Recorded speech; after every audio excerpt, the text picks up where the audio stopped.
Hello class, welcome to the first edition of online classes for business studies. So here is book 4,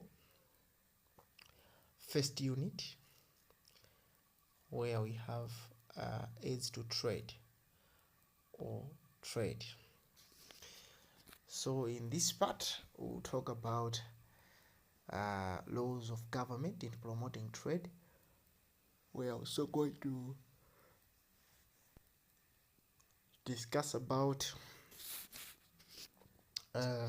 trade liberalization,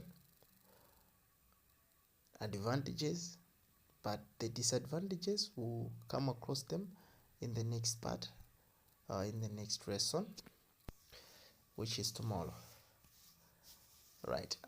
So without wasting much of the time, let's start breaking these points one by one. So we have the following some laws of the government in promoting trade. One, we have the local government. So local government, we are looking at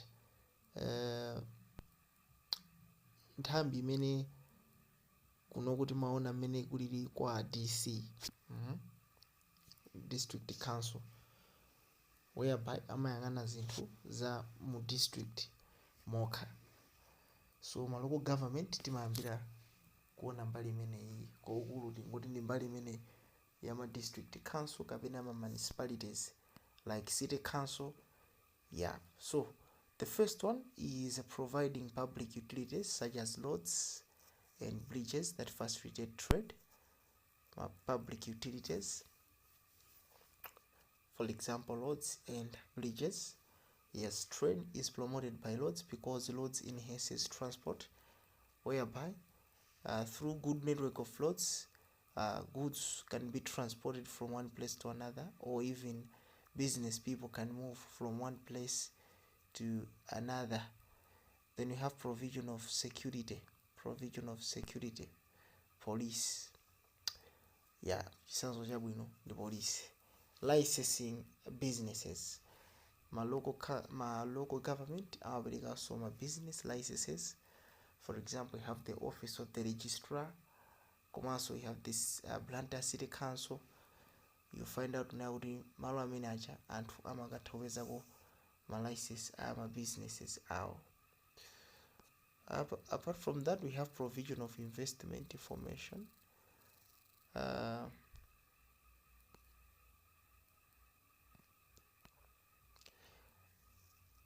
Provision of investment information, provision of training facilities to the people. So when we're talking about investment information, we are looking at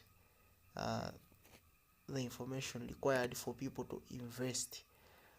For example, maybe information about markets, opportunities, and others. Provision of training facilities to the people.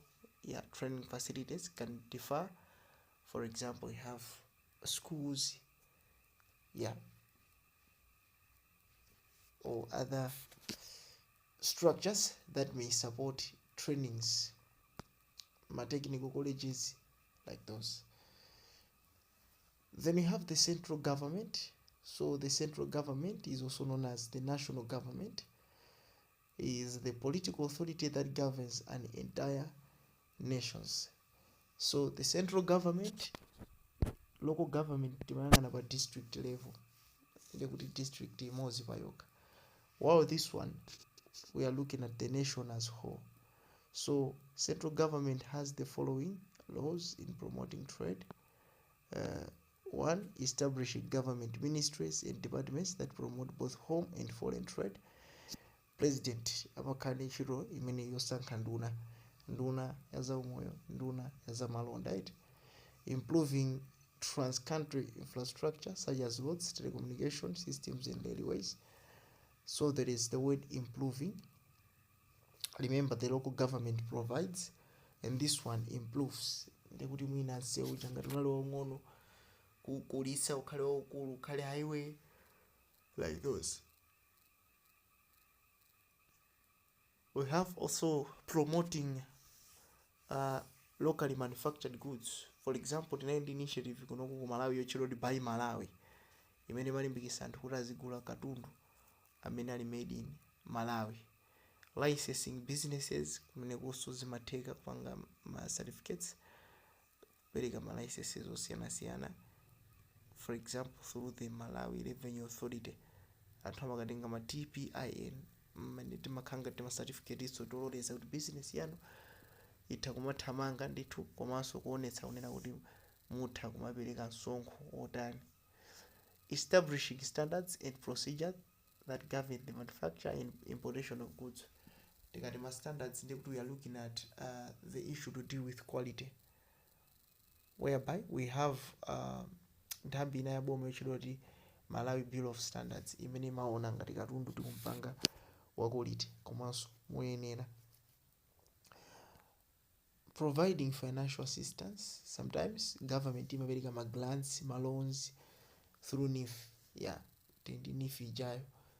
That is an example of it. Establishment of export processing zones. In short, we are looking at industries whereby different products are processed before exportation. Mwachisanzo panopa government yathu inalesa kupanga export ma raw minerals. Kutanthauza kuti ma minerals akuyeneka azipangidwa kai processed before they are sent to be sold outside.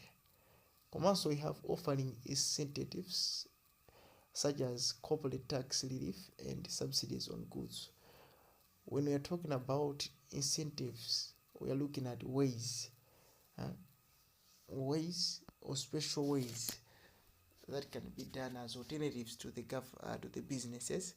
So apereka chisanzo cha corporate tax relief komanso subsidies on goods. What are subsidies? Ma subsidies timayang'ana nkhani zokhuzana ndi boma. Mwachisanzo panopa mafuta ophikira akudula mwina 2 liters ndi 21,000, so boma limathonera kuti okay, pa ndalama imene ife tizikapo 11,000 ndi kuti kusala 11 kusala 21 kusala 9 yeah, that 9 kandi 10 itu imene kusala 10 ndi kuti 10 iyo ndi imene anthu adzigula nopauka. That is a subsidy. Boma likulipira mbali ina, anthu akugula kwina kwangomalizisa. Fertilizer amene amachitira wamakuponi thumba mwina panopa linali 140 ena 165, komano wamakuponi anthu amagula 10,000. Anthu zoti ndalama yoseyo boma lalipira. That is a subsidy. Trade liberalization. Tikamakamba zama kuti liberalize. To liberalize is to free someone, to give freedom. So trade liberalization is the act of removing or reducing trade restrictions among countries. Yeah, act of removing or reducing trade restrictions. What are restrictions? Ma restrictions ndi chilichonse chimene chili cholepheretsa kuti malonda atheke, kaya misonkho, makota ndi zina zambiri. So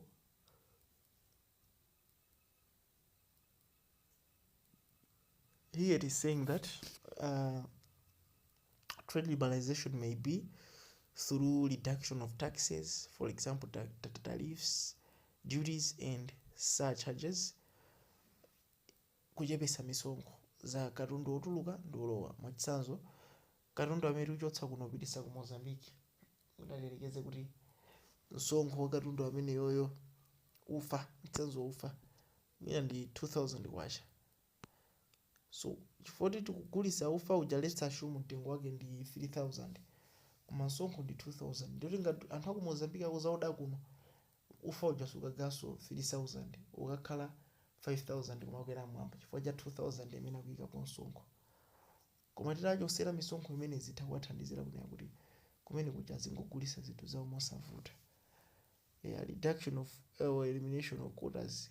Quota, we are looking at the quantity. Katundu kachulukidwe ka katundu. Boma limathonera kuti katundu anu kuyambira lero kampani yanu ngati kumabweresa matumba 200 a cement Malawi, kuyambira lero muzibweresa matumba 50. cholinga kuti ma companies aku Malawi agulitse nawo.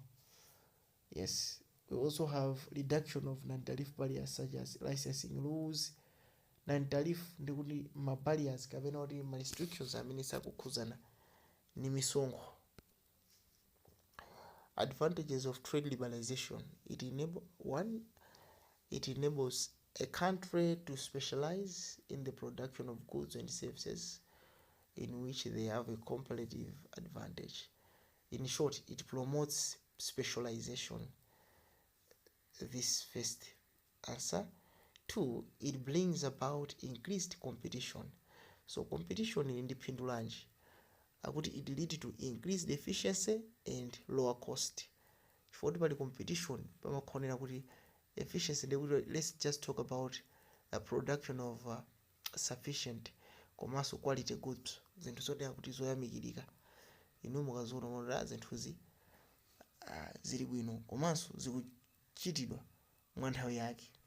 That's efficiency, doing things in a light way and at a right time.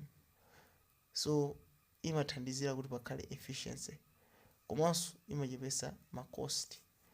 Competition. Consumer benefit from the range of quality goods services that are made available. Yeah, liberalization imabweretsa so quality goods